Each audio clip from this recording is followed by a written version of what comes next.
Hey, good morning, guys. Welcome to Headlines. I'm Zoe.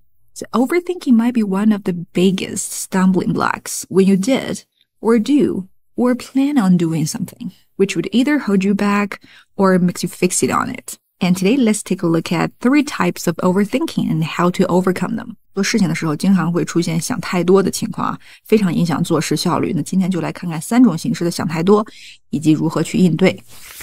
There's no shortage of situations to overthink in today's work world, whether it's fretting over the implications of a new market trend, agonizing about the tone of the email to a major client. The opportunity for leaders to get trapped in their own heads are endless.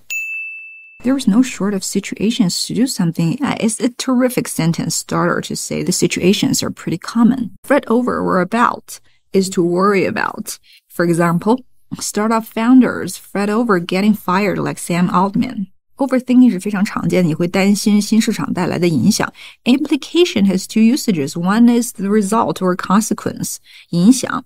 The other is the way or the thing it suggests, 什么的含义。For example, the potentially dangerous implications of an AI tool creating extremely realistic video. 潜在的危险的影响。Or his remark has profound implications, 有着非常深刻的含义。Before you learn what agonize about is, you should know agony in advance. Agony is great physical or mental pain, 极度的痛苦. And agonize over or about something is to suffer from the pain of thinking or doing the thing. For example, the coach still agonizes over Super Bowl losses.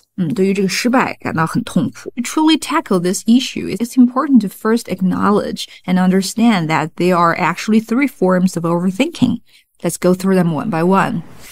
Rumination is the best described as a mental loop where you dwell on past events, particularly negative or distressing ones. Those who ruminate are often caught in the whirlpool of regret, guilt, and woulda, shoulda, coulda scenarios. They review what went wrong, often blame themselves, and how to address it.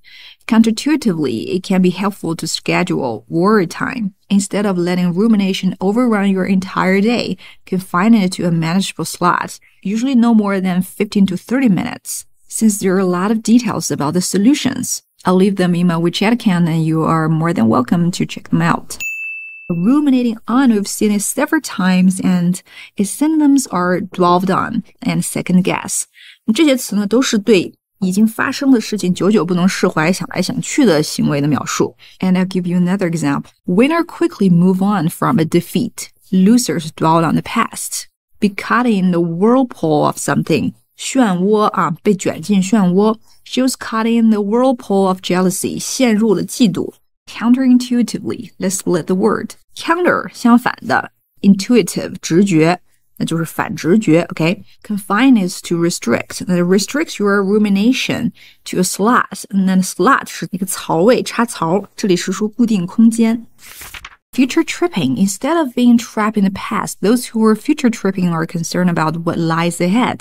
While some degree of anticipation is beneficial, future tripping can escalate to a point where it holds you back, and you could use your ability to look forward to your advantage, mentally projecting yourself in the future beyond the point of your current worries. And you could also choose to practice selective ignorance by reducing your exposure to unnecessary stressors.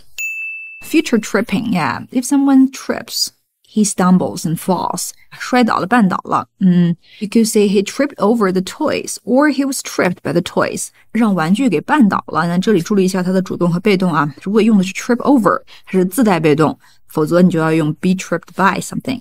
Project 也讲过了，当动词是投射。你要把自己投射到一个比你担心的那个未来更远的未来 ，beyond the point of your current worries. 比如说你下周要做演讲，担心失败出问题，那么你就要去想你1年之后你是什么样子。And things trouble you now wouldn't be a problem at all in the far future. 你也可以使用选择性的忽略，减少接触能够刺激到你的应激物。And the third one is overanalyzing. It involves diving incredibly deep into a topic, thought, or situation, often to the point of excess.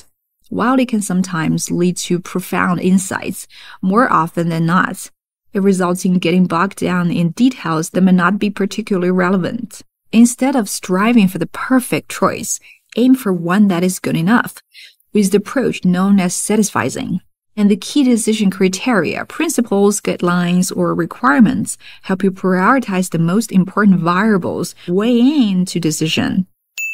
More often than not is simply usually. And get bogged down in the detail is to get overwhelmed in detail, 陷入你不能应付的细节. Another example, Halle Berry advises women not to get bogged down by pressures to have a baby in their 30s. 不要陷入早生育的压力。Weighing into a decision is to get involved to make the decision. 参与决策, and there are several collocations you may want to know about weigh. Weigh the pros and cons. 权衡利弊. Weigh in, 发表意见，后面不接宾语啊。Actually, weigh into something makes it possible to accept an object. 那如果你用了 weigh into something, 你后面就可以接宾语了。你要有 key decision criteria, principle 原则 guideline 指导方针 requirements 要求。这三个变量 variable 能够帮助你去安排优先级做决定。So are you a victim of either type of this overthinking? And how do you tackle that? Please share your experience with us. And I'm Zoe, and I'll see you next time.